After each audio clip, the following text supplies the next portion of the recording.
Hi, I'm Shannon from houseimprovements.com, and I'm just going to show you a video on how to cut and install baseboards for your room. You can see here we've got hardwood floor and no baseboards installed yet. We've got the casings on, which you can see the video for installing the window and door casings. You need those on in order to measure for your baseboard in most cases. So we've got that on. We're going to be installing a baseboard that is just like this. It's a painted MDF. It's about 3 1/4 inches tall, and profile looks something like that. Anyways, you can get all kinds of different ones, so it really doesn't matter what you're using. The basic idea is all the same. So we're going to measure and cut it all and install it so that we can finish this room off. So to start with, for measuring, what I like to do is draw myself out a little floor plan of the room, just a quick sketch. It doesn't have to be to scale or anything like that. So I've got my little sketch just showing where my corners are, so I remember once I get to the saw, this is an inside corner, this is an outside corner, and all that sort of thing. So anyways, I got my little sketch there, my road map, and I've also got this protractor. If you're not real sure, you know, if your corners are square or, you know, maybe they're off angles or something, you can use this protractor in the corners, put in there, and then you can read it, divide your measurement in half, and figure out what your corners are. This room here, everything's fairly square, so I'm not going to need that, but sometimes things are a little out of whack, so you may want to use that. Okay, so to measure up my corners, or my lengths, I mean, I just simply go around the room, measuring from point to point, recording that on my piece of paper, and then I'll go to the saw and cut it. So I've got my map. I'm going to measure right tight, right into the corner, right tight to this casing, and record that number. So I've got 10 1/4. Okay, so that's my first piece. Now I'm going to measure this wall. And again, I'm just sliding my tape right down to the end, butting into the far wall, right into this corner. I've got 103 7/8 rated on my road map. Okay, so same thing. I'm just going to do that all the way around the room, and then we're going to pick up in the shop, and I'll show you how to cut them. Okay, so we're back in the shop, and I've got a few pieces sitting here ready to go. What I've done is just roughly cut them to length so that they're easier to handle right now with the camera here. I don't want to knock it over. So I'm going to start out with a couple of these pieces, show you how to cut them, and then I'll finish cutting them up. We'll go back in and get them nailed into place. So for measuring these, this one piece here, it's going to be a flush cut up against the register.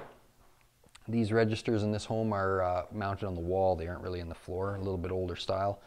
So just going to be a straight cut on this end, which I've got already.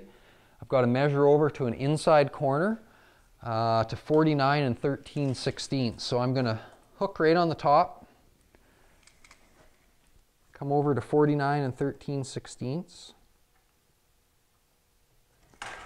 And give myself a mark. Okay, so I've got that marked right on the very top here, as you can see, and that's going to be my cut location. This is going to come to a point. The angle is going to be in this direction, and this is going to be the point back here. Okay, so I can take that to the saw now, set it right on the saw. I showed you which way that angle had to go, so I know right now by looking at that I need to turn the saw this direction. And then I need to roughly get my blade lined up to the edge of that mark. So I'm just going to eyeball that up right now. It should be right about there.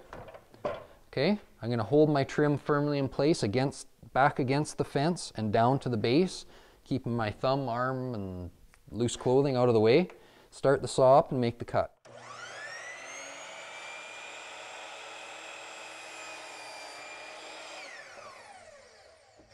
Okay, so now if anything, when you're making these cuts on your first pass or whatever, if anything, if you're not sure, cut it just a little bit longer, because you can always slide it over a little and trim it off again. In this case, I'm right on my mark there, so we don't need to recut that. So that's one of our pieces. Okay, this next piece I'm going to show you is this piece goes all the way along one wall, and I've got 2 inside corners at each end. So I need to start out with cutting a corner on the end so I can measure from it. Something that's probably a good thing to mention is you should probably be wearing safety glasses, possibly ear protection, maybe even a dust mask. This is MDF, it's fairly dusty stuff. I don't have the dust collector on right now just because of the noise when we're filming, but most people aren't going to have that anyways, so think about some of your safety items as well. I've removed mine just for the ease of showing you what to do. We'll go with that. Okay, so I'm going to cut an inside 45 on this end.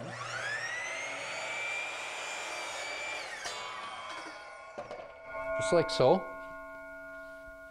I'm just going to bring it back over to the, actually I'm not, I'm going to do this. I'm going to lay it on this bench, just like so, so that I can measure it. So I've got my angle that I just cut right here, which will be right in the corner. Okay, and I want to hook right on there.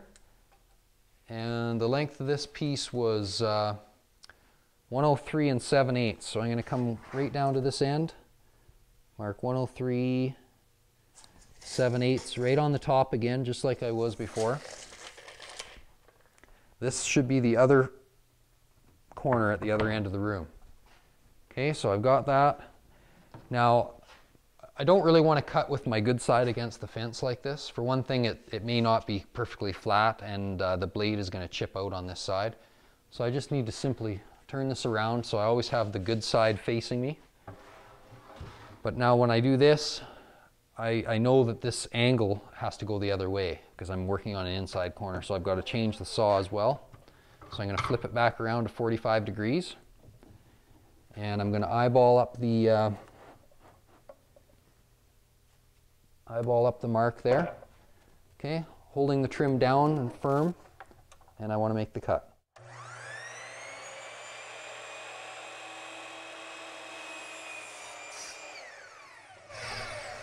Okay, just like that. Okay, so I've got those couple cut. I'm just going to cut all the rest of the pieces. There's, I don't know, 6 or 8 pieces in this room, just the way the layout is. We'll get them all cut, we'll take them back into the house and get them nailed on the wall. Okay, so we're back inside, and we're going to start here at this one outside corner that's in this room. We're going to use a brad nailer to install this. As far as the cutting and the fastening, you know, if you don't have the miter saw, electric miter saw, you don't have the brad nailer, you could hand nail the trim on if you wanted.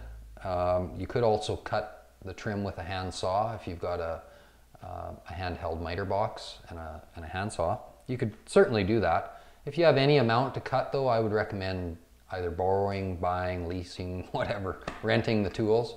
It'll just speed it up and make it a little more pleasurable.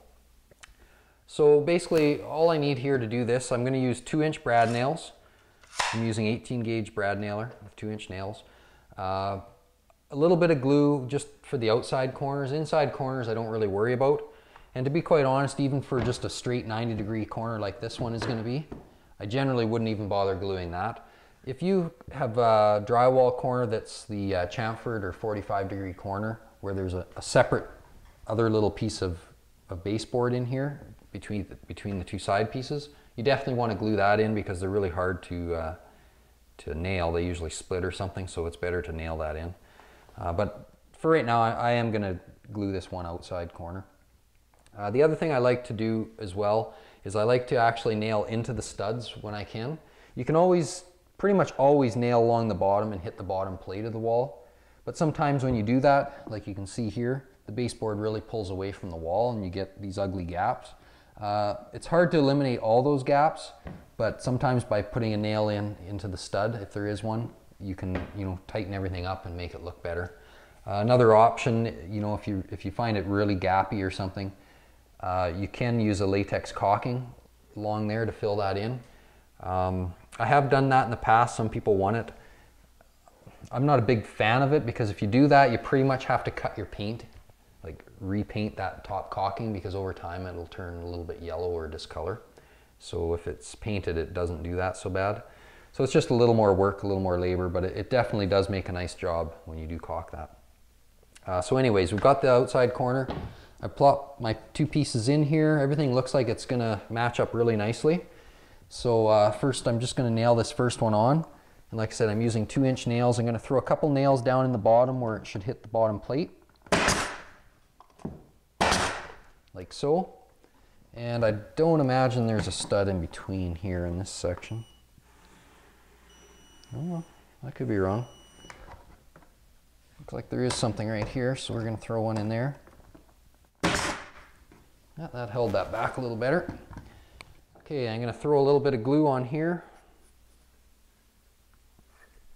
If I can get the glue to come out. This glue is really thick, it doesn't run really easy. I like it that way so it doesn't make a mess. So I've got a little bit of glue on there. I don't want so much that it's just squirting out all over the place. These baseboards are actually have 2 coats of paint sprayed on them already, so I don't want to make a huge mess. I will have to go back and touch up the paint anyways around the nails, but I don't really have to. Don't have to paint the whole trim. So I'll just get everything matched up there nice. Throw a couple nails in the bottom. Like so. We'll see if there's a stud in here. I mean, there definitely will be one right here at the corner. I'm just seeing if there's one out in the middle, which there isn't. So what you can do, even though there isn't a stud there, sometimes if you, instead of just nailing straight in, if you just nail on a bit of an angle through the drywall, that actual angle will give you enough strength that it can't just pull right out right away. So that's just one little trick that you can do. Sometimes your outside corners, you might have to just take a knife or do a little bit of sanding just to touch them up a little bit. This one isn't too bad actually. And I'm just going to continue over to the other inside corner over here. So we'll come over here. Now the inside corners, I would never glue. There's really not a lot of point in it, I don't think. Once they're in there nailed into place, they can't really go anywhere. So I've just made sure all my pieces are sitting there well. It's tight against this trim. Fits nice in the corner. I'll stick a couple nails in the bottom. Like so. I'll have to set that nail. It didn't really quite go in. There might be a... No, there's no stud there either, so we're just going to leave that one. And I'm going to continue around the corner. Now you can see when I did that how this miter opened up down there in the bottom. Now part of that is this trim wanting to kick in a little bit when that nail went in. And what I'll do after is just stick a bar back there and pry it out a bit. But also I'm going to caulk these corners because this is paint grade. You can cheat a little bit. I can caulk these corners up and then repaint it, and it'll look as good as ever anyways. But if you just stick a bar back down in here, pry that bottom out a little bit, it's just kicked itself in a little bit too far. The drywall might be a little short there or something so that it could allow it to do that. So I'm pushing the baseboard down to the floor, tight to the wall. I'm going to stick a nail in. And I've lost my sound thingy. There we go. And I'm putting a nail about every couple feet or so. Should be sufficient. So I'm pushing down. Hardwood floors, you're going to get a little bit of space here. You know, it's pretty much tight there and a little space there. You know, the floor is a little bit up and down. So. Okay, so you'd go along, nail all the way along the bottom like that. And then every second stud or so, I'm just going to put a nail in just to hold the top back a little bit. So I'll just find a stud here. So here's one here. Like so. Come over here about 3-4 feet away. There's another stud here. Okay, and I'm using 2-inch nails for all these spots. So I'll just finish nailing around here and get this all nailed on, then we'll go back and just show you what I do to fill the nail holes.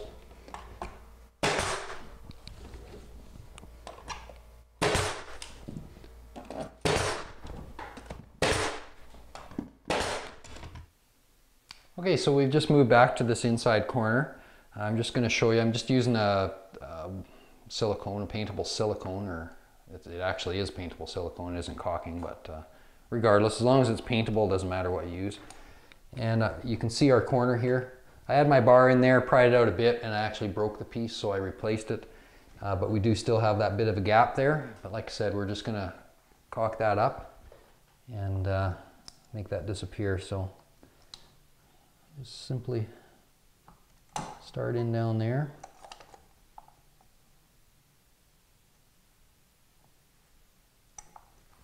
The silicone, the caulking. Not all silicones are paintable, so make sure if you're going to use one, if you're going to use a silicone, make sure it is paintable. In this case. So I put it in there. Just use the finger to kind of tool it in there, just like that. And then once we give that a coat of paint, nobody will even know.